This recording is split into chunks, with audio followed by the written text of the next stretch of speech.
I am thrilled to introduce our next speaker. Though Johnson & Johnson and Robert Wood Johnson are separate entities with different boards, purposes, and leadership, we share the history of being founded by General Robert Wood Johnson, a man known for his values and sense of responsibility to people and community. And it is my honor to introduce Alex Gorsky, the chairman and CEO of J&J. He's had an illustrious career within J&J and is a longtime advocate of diversity and inclusion and empowering leadership at all levels. He's named one of 100 most inspiring leaders by Pharma Voice. Alex is the executive sponsor of the company's Women's Leadership Initiative, which supports women's career development. He's also a military veteran and a role model, especially in health. He is known for his workouts and his enthusiasm and support, encouraging staff and everyone around him to do good and be well. He believes in life balance, and last year under his leadership, J&J expanded their parental leave policy in the U.S.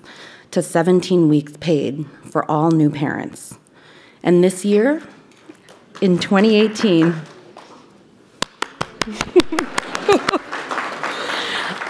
under Alex's leadership, Johnson & Johnson was named on Fortune's list of the world's most admired companies for its commitment to employees, innovation, and the health and well-being of people around the world. Please join me in welcoming Alex Gorsky.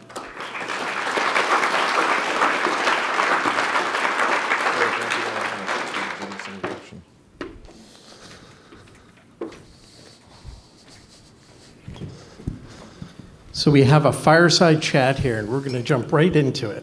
It's my pleasure to welcome Alex. Thank you for your flexibility. You, as Marjorie said, you started your career in the military, serving the military, U.S. military. And how did you end up at Johnson & Johnson? What was the connection there?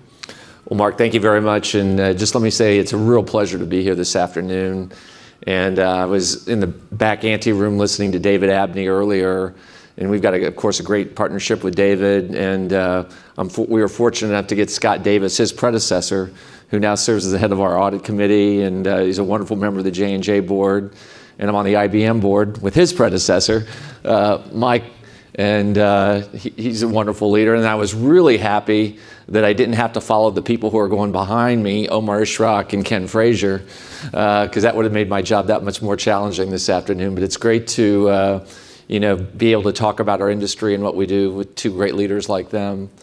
But Mark, you're right. I was really fortunate to start my career in the military. I was a kid from the Midwest. I was one of 6 children. And my father was a Korean War veteran, and my grandparents were all immigrants. And we came from a pretty simple middle-class family. And as I looked at options for the future, the opportunity to serve my country, to go to a school that actually paid for my education, and that basically at that time was going to guarantee me a job right out of college with some great learning and leadership experience seemed like a pretty good package. And so like a lot of other men and women in our country, I applied to the academy, was fortunate enough to get in, went to school there, and then I had a chance to serve 6 years active duty in Europe and then back in the United States. And I've got to say those were, other than being one of 6 children in a big family, where I think that's the best leadership laboratory that any of us have in learning how to get along. For me, the military was definitely the second best leadership laboratory. And it's for a number of reasons. I think, one, there's a certain spirit that you have when you're, doing something for your country. And what I mean by that, there was really never a mountain too high, a wall too thick, or a valley too low that we didn't believe in some way or another that the soldiers that I had the good fortune to serve with, we couldn't figure out a way to work through it. And that kind of spirit, one based in fact, one based in a lot of trust with each other, but one kind of an optimism for the future was critical.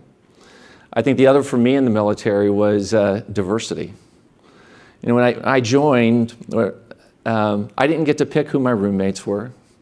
I didn't get to pick, you know, who I was literally going to be sleeping in the bunk on top of me, who was going to be on your team. In fact, when I first graduated and went to my very first unit, I was a minority. And learning how to connect with people, to work with people, to believe in people at a very personal level who weren't like you, didn't look like you, didn't talk like you, I believe is an incredibly life-shaping experience. Because what we realize is that, you know, when all the other stuff fades away and you're depending on each other and you're working, we're all the same people. And, you know, I learned that just because somebody didn't have the opportunity to perhaps go to some of the great schools that many of us have gone to, don't for a second think that they're stupid. There's a huge difference between uneducated and unintelligent. And as I think Ken will agree, we work in an industry today where we get a chance to go into a lot of rooms where people have many, many initials behind their names, and it doesn't necessarily mean it's the most intelligent conversation that's always going on. And I think having those experiences, again, when I was in my early 20s, really ended up shaping the leader that I think I am today, who I've become, and were very formative. Well, thank you for that. During your last quarterly earnings call, my colleagues maybe listened to the quarterly earnings call, and I learned a lot. It's very unique for me to learn and hear how you infused long-termism, you infused purpose, you infused the company's credo into that discussion. You said that J&J has a purpose-based company and operates also as a 132-year-old startup company. How do you balance the two of those? Well, there's really not too many conversations I have at Johnson & Johnson, whether it's you know, an earnings call, a town hall, a gathering, where I don't start with that credo as the entry point for the discussion. And I think while I'm incredibly fortunate to be surrounded by remarkable technologies, committed people, products, platforms around the globe, I think the real special sauce of Johnson & Johnson is our credo. And you know, to think that that document, and again, this thing was written more than 75 years ago. In fact, this is the 75th anniversary of our credo. Long before corporate social responsibility was in the, you know, day-to-day lexicon or vernacular. And the fact that the son of our founder took the time to write this out in such an eloquent way, in little over 300 words, talking about commitments, I think is just incredibly inspiring. And it's really formed kind of the value system, the backdrop, and in fact, I'd say the strategy outline for Johnson & Johnson and everything we do. Now, you know, a couple things I'd highlight, and you probably heard me talk about. One is that it's an and document. It doesn't say take care of your patients and your consumers or take care of your employees, and if you get a chance, take care of the communities or your shareholders. It says, no, do this and that, and this and that. So there's an inherent, you might say, intellectual dissonance, challenge that it creates, but I think that's part of the magic of the credo, because that's representative of what leaders face every day, where you're making trade-offs, where you're thinking through difficult decisions. The second part for me that I think is really astounding is, of those 300 plus words, what's the most commonly used word in the credo? I think you're up there looking now, can I check it out? It's must. It's not coulda, shoulda, would've, or let me reflect on this for a while, but it's must. And that's very declarative. And I think that implies, again, commitment. And so we Sounds like it also implies it kept the lawyers away from it. It did. And and what I would say is, look, it remains to this day a huge source of inspiration and aspiration for the company. And you know, sometimes people say, well, you know, do your shareholders ever give a damn if you get out there and, you know, talk about that? And what I can tell you, when we talk to our top 5 or top 10, I spend most of the time talking about this issue of how do you keep the credo relevant in today's environment where you have so much complexity, so many different challenges.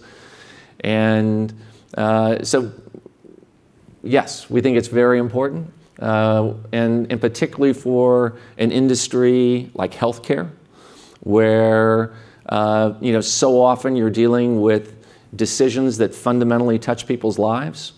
To have this kind of value underpinning, I think at our company and like many in our industry, is just irreplaceable. I think it's definitely a must-do.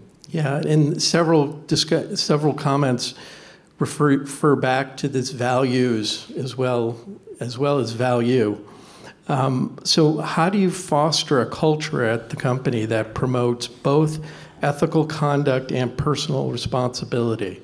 How do you balance the ethics with the accountability at the firm? Yeah, well, as we talk about a lot, just because we say that we're credos-based and values-based doesn't mean you can't be competitive. And in fact, I think they can go hand in hand. It's just that we have an expectation that we're competitive in the right way. And I'm not sure if it's a chicken or an egg, if people come to us because of the credo or because we live the credo because of the people that end up coming to us. I think it's a little bit of both. But we spend a lot of time making sure it's not just a document on the wall that looks nice when you walk through the hallway. And what I mean by that, and while I'm proud of the fact that literally every country, every company affiliate that you go to in J&J, this is what you'll see as you walk through the doors. The other thing that we do is every year we do about 100-question questionnaire, a survey, and everybody wants to shorten it or do this, and we've maintained a very consistent approach, and we ask all 140,000 employees how we are doing and how we're living up to our credo responsibilities. And believe it or not, we get about a 93-94% participation rate, which I would argue that if you compare that to most surveys, comes out at the very top. The other thing we do is we actually split it all the way down to manager level, when and where possible. And we use it as a barometer of the leadership climate that exists in the company. And what I mean by that is if you have a division or a group that over time, maybe they've knocked it out of the park on their numbers, but their credo scores are consistently lower, that's a red flag. Now the opposite is true.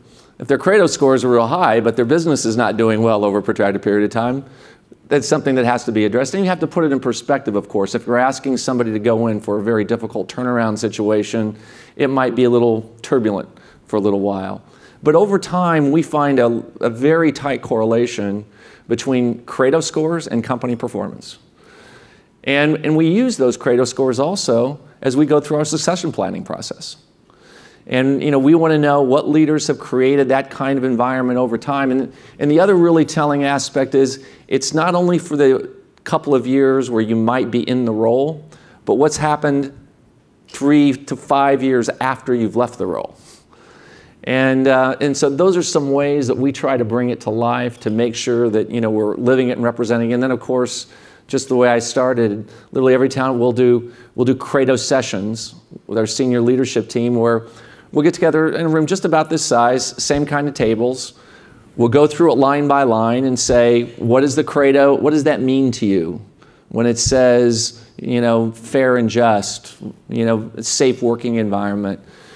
And then at the end, we'll usually do about 3 or 4 scenarios that involve examples where we screwed up as a company. And we changed the names to protect the innocent. But we'll say, here's what happened in this particular situation, what would you do? Because it's easy to talk the 30,000-foot level to be very values-based and kind of high-handed. It's another when you say, you were the district sales manager in China. The local distributor has just asked you to pay for he and his wife to go to this particular convention to pay for both. And if you don't, they will switch to a local manufacturer whose products are not as safe as yours. You're the district manager. What do you do? Now it takes on a whole different specter. And frankly, most of that is then just the discussion that you have so that you help people develop a process that when you're in that situation, don't be alone. Don't be afraid to reach out and ask people around you, to check in and bring that to life in the decisions that we make every day. So those are some of the things that we do. Thanks. I imagine another way that the Credo touches upon your business-making decision is in responsible pricing policies, pharmaceuticals. So how does that tie in? How do you make those decisions, those tough decisions? And a separate question is, what role does J&J play in working towards advancing, which may be impossible, a sustainable healthcare system? Well, I'm a little bit more optimistic than that. I think it's a huge challenge right now. And you look, the good news is we're all living longer. And we're more globalized than ever, and there's some remarkable technology and innovation. The bad news is the longer we live, the more healthcare we're going to consume, and the more innovation we bring out, the more expensive it tends to be. And so being able to coordinate that and find that sustainable path forward, as you said, I think is more important than ever. And for us, look, it starts first with innovation and really trying to bring products to bear that make a big difference for patients. And I've been in this industry a little while, and I can remember about 25 years ago when we were criticized as an industry for having a lot of Me Too drugs that really were more about lifestyle modification than they were cures and breakthrough treatments. And I compare and contrast that today where, and again, I'm sure Ken would probably reinforce this later on, to be able to say cure in our industry is what you dream for. And to see so much science now that's leading in the direction of taking diseases that were a death sentence, and now we're either changing them to a chronic disease or we're on the cusp of a cure is really remarkable. And so making sure that we stay focused on, what's that potential treatment for Alzheimer's? How can we make sure things like breast cancer, prostate cancer, have much, much better options?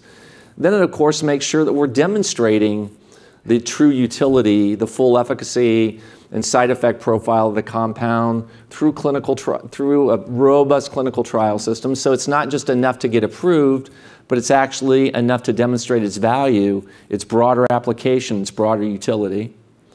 It's about looking at the impact. One of the issues that we face so often in this industry is, we're bringing products to market today, again, that fundamentally change the impact on the entire healthcare system. So also trying to understand what that impact is and better characterizing it in how you price and how you talk about the value that you're providing. And then, very importantly, it's about being transparent. And I think that's a major push that the industry's on, that I know Johnson & Johnson's certainly on. Just last year, we came out with our first transparency report and with our commitment about pricing. And not only how we originally priced the products, but what our price increase policy is, how we look at that. And then, of course, it's how you make sure these products can be available to people through the contracts that you're putting into place and through areas outside the United States where, they cannot afford, that we make sure that these products are available through the appropriate assistance programs. So those are some of the things that we're trying to do.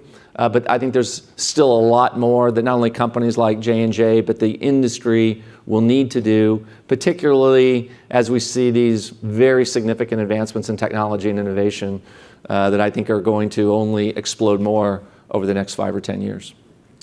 One element of transparency that's been in the front pages is related to how companies are making capital allocation decisions based on the tax cut reform.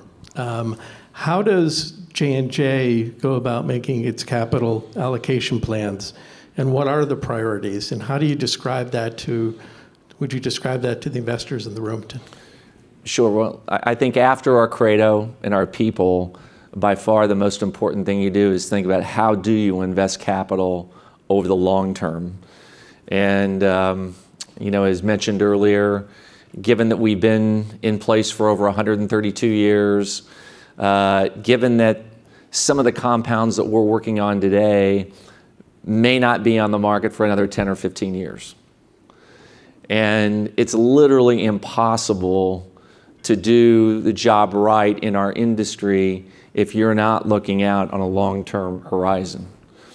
And again, consistent with the earlier comment that I made, it starts with making sure we're investing at the right level of innovation. And for J&J, I'm very proud of the fact that this past year, we were the 5th largest investor in the United States in innovation, and this is across all industries. And we were the 10th largest investor around the world in innovation. And that's to the tune of about $10.5 billion. And if you couple that with a lot of the acquisitions that we did, which in our business tends to be earlier innovation, again, there's anomalies from time to time, that's an additional $35 billion that would go onto that 10. So it's making sure first and foremost that we're investing in our business for the future at a competitive rate, and at a way that's going to ensure, that frankly we're developing those next new approaches many years down the road. After we've invested in our business, and by the way, that includes not only investing in innovation, but includes investing in our people and the kind of things that we talked about earlier, making sure they can be their best, making sure they've got the right kind of training and development programs, making sure that we're competitive.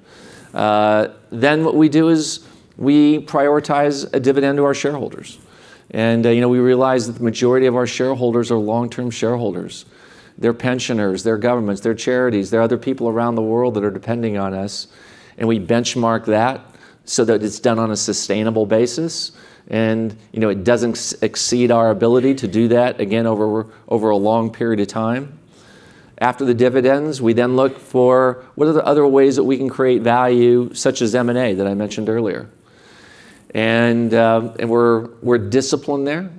And in frothy markets, it can cause a lot of anxiety because people might say, well, why are you doing that? And say, well, at the end of the day, if we're not actually creating value, and the markets do a pretty good job over time, not always in every window, of pricing these assets. So when you're going to go in to say that you either have to have a lot of insights of how you're going to make it that much bigger, or plans to really make it a lot smaller.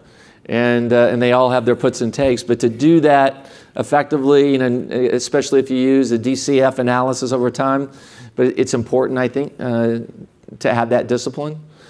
And then once we've done that, if there's still capital left over, we'll look at buybacks as another opportunity, but only after we've exhausted those things. And I think the other true benefit that we have at Johnson & Johnson, because we have a AAA credit rating, one of only 2 companies to have it, a 55-year track record of increasing our dividend, and about a 33-year track record of increasing our EPS.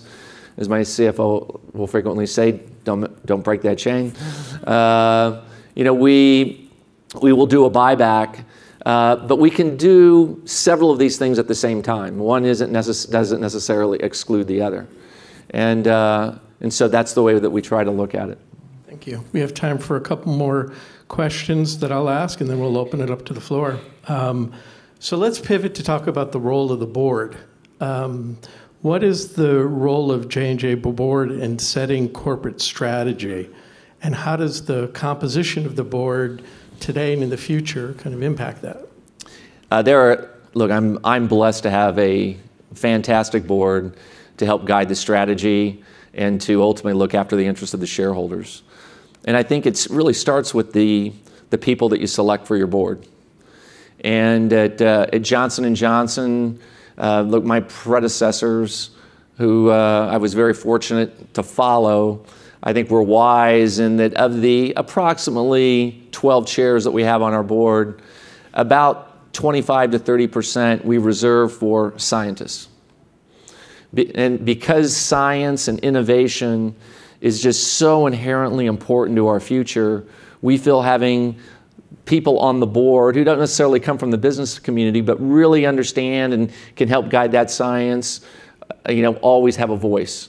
And we have a very strong science and technology committee that's engaged, that does ongoing portfolio reviews of our early science, our mid-stage science, any of the M&A activity that we try to do. It's a constant and ongoing dialogue.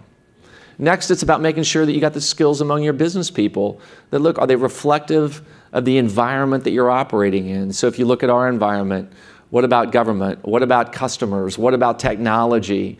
What about compliance? And making sure that your board members are seasoned leaders in those different areas is very critical, and I'm fortunate to have that. And then certainly another important component is diversity. Because if we all look alike, talk alike, sound alike, we probably don't need all 12 in the room. It'd be a lot more convenient to do it. But it's when you bring a rich perspective of backgrounds, of life experiences to bear, that sometimes can even create more dialogue. But frankly, that's how you get to the best decisions. It's something that so whether it's the gender composition of our board or other backgrounds, it's something that we take a lot of time, because again, I think it's part calculus, but it's also a lot chemistry. And getting that right for your board, again, so you have a long-term sustainable outlook is more important than ever. And then look, it boils down to process. It's being involved in rigorous strategy reviews, and not just let's bring in the PowerPoints that are neither pointed nor powerful, but let's bring in and assume everybody did the pre-read, and then let's have a debate. Let's really have a rich discussion about underlying assumptions in our business, about our model that we go at back and forth. It's about then having ongoing check-ins along the way, not just it's not strategy where we give you the binder, the iPad once a year, and then we forget about it, and then we just get back to the mundane stuff. But it's constantly tethering back to that strategy to say, here's what we're doing today, here's how it relates to our long-term, and by the way, here's how we're going to score ourselves in near-term and long-term performance to hold ourselves accountable. It's about making sure the board's engaged constantly in succession planning and people development. And again, not just the one and done, but every meeting we try to bring some of our leaders in and our people so that the board gets a chance formally and informally to be engaging, to ask questions. As I like to say, if you do that with a few hundred people, it's hard to fake it. Versus just your top 20, just your top 30. And so putting that kind of an expectation and process in the board is, I think, really what brings that overall vision to life.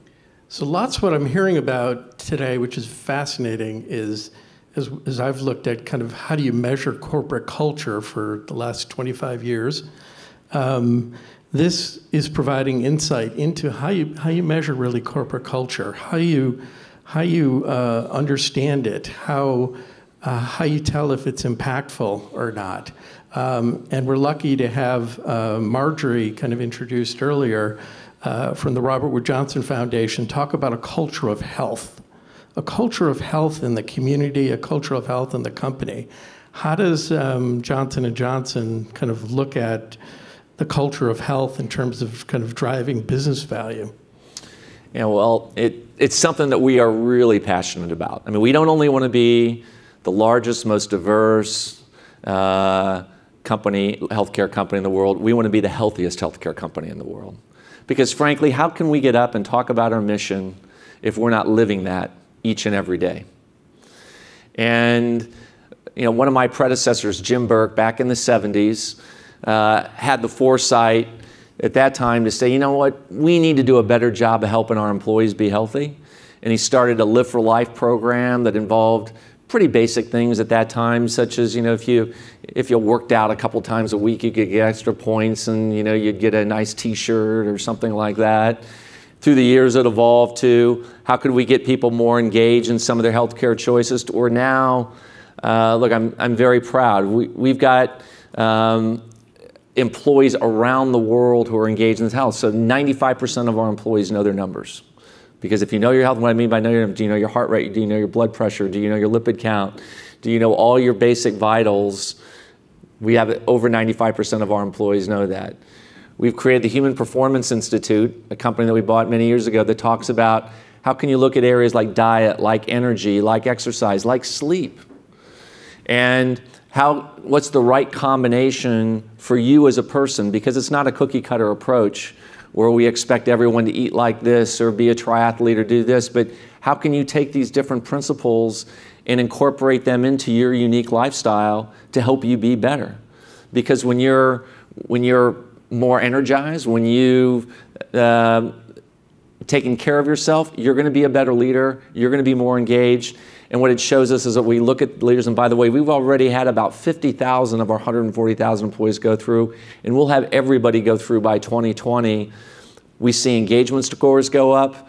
We see rates of promotion, retention go up. It's all tied together. And look, I think all of us, all too often we think about our careers in terms of what are we doing on the job, and what you don't want to do is spend your entire career so focused on, quote, delivering the numbers or the task, and meanwhile you haven't taken care of yourself and you get ready to retire and then you have an untoward health event. What's it all for?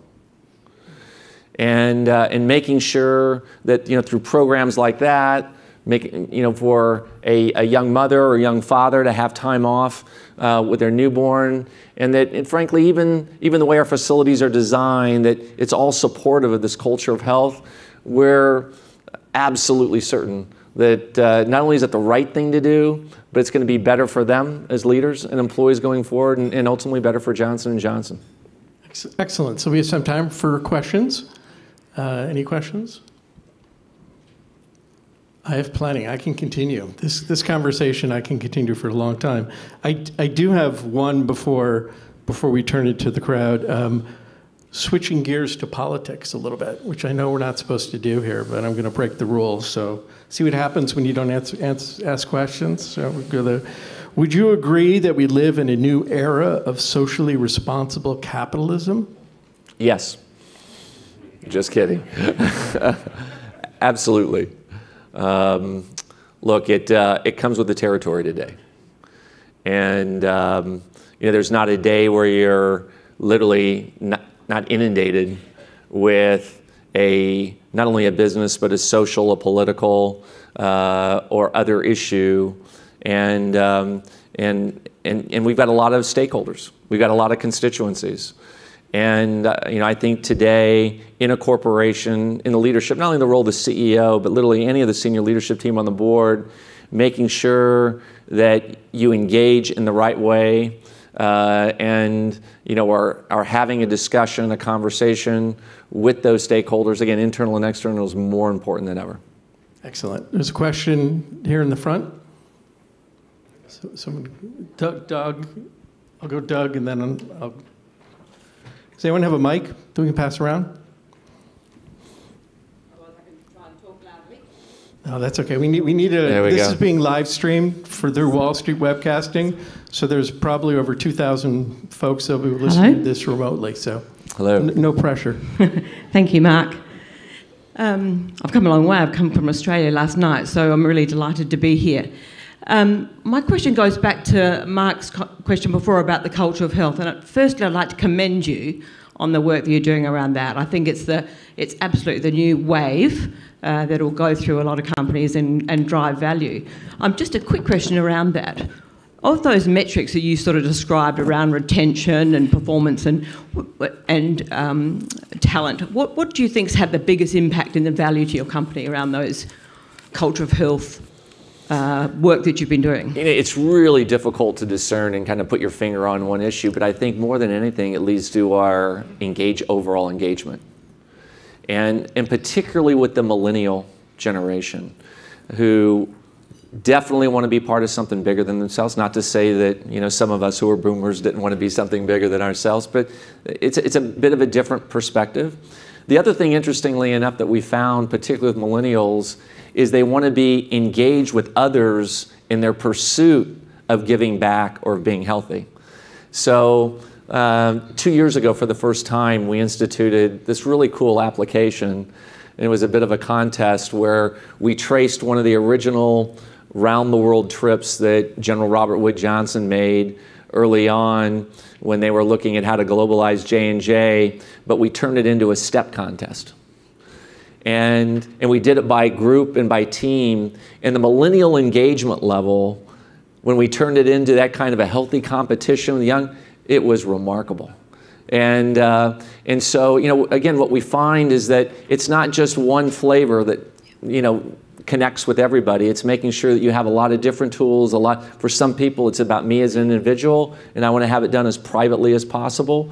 For others, they want to be part of a big group effort, be part of a team. And so being flexible and not being cookie cutter in that approach is absolutely essential. Could you please hand the mic to Doug? Thank you. One of the things I love about J&J, and I'm not playing up, well, yes I am, I'm playing up to you a little, is that you have great intentions, and that's beyond argument. But I love the way you put some meat on the bones and you hold yourself accountable, and you created a scorecard we talked about last year here, right, so that you're going well beyond intentions. Intentions are admirable, but you're also holding yourself accountable on some key dimensions of this culture building thing. How has that worked for you? I think it's been critical for our organization. And what I mean by that is, look, as all of us know who have sat on boards or been in very senior leadership positions, you can be scorecarded to death with the crisis du jour, or what's in front of you today. And you have such a menagerie of green, yellows, reds, oranges, and different colors, and it can be a bit overwhelming. And in that moment, also being able to connect that to, wait a minute, how does this relate to our 5 and 10-year plan overall? So yes, are we delivering this particular milestone in 17, 18, and 19, but taking it up a level and saying, how does this directly relate to, our 10-year revenue plan or income plan or innovation plan, capital allocation plan, is something that we spend a lot of time on. And I know and what I've found is that by putting in a more explicit scorecard with the board, now what that's done is that's trickled through the rest of the organization, where we're asking them, okay, not only what's your annual plan, but then how does this relate back to your strategic plan and your ability, because that's where you see, look, are you balanced in your investments? Are you balanced in the way you're managing risk? Are you balanced in all these other areas? So that's the way that we try to do it. Here in the front. Hi, Neely Gilbert. I'm a co-founder and portfolio manager at Matarin Capital. Hey, Neely. Hi. Thank you for all that you've shared about the role that purpose and credo plays in your business planning, and also what you've shared about what you've done internally to measure and benchmark that. At Matarin, what we try to do is identify what makes great companies for the long run, and then quantify that, importantly, so that we can also compare each company relative to its competitors. Can you give us an idea of how you would think about metrics that we can observe externally to allow us to be able to compare J&J to its peers, that would give us a sense of whether you're achieving your long-term goals with regard to culture and purpose, or any other metrics that you think are relevant for making J&J a great business for the long term? Sure. The goals that we state for ourselves, I think are very similar to the goals that would work in your area. And it would start with, how innovative are you relative to your competitive set or into your market? How well have you performed in terms of revenue generation and market penetration? Because I think one gives you a sense of reaching unserved or underserved populations or markets. The other gives you a sense of how competitive you are. The other area that we look at over time is, what's the financial health of a particular unit or of a company look like?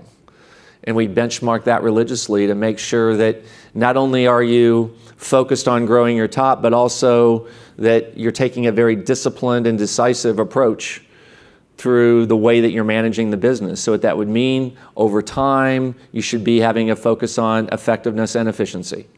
And it doesn't mean necessarily every 6-month period or every 12-month period, but over time, that should definitely be reflected. We also look at it in terms of our engagement with our employees.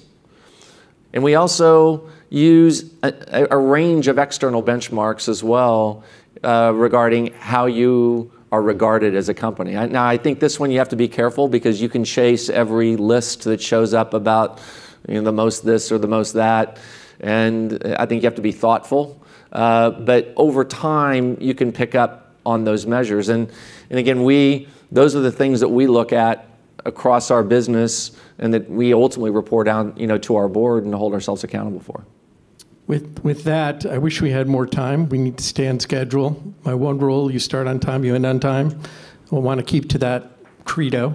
And I just wanted to end by just thanking Alex for not only his leadership of his company, but also for joining with Bill McNabb as the co-chair of the Strategic Investor Initiative. So part of your question, the answer to your question is, we'll be working to get you those kind of long-term metrics. We'll be working to get you that framework so that this can be not just a qualitative exercise, but a quantitative exercise.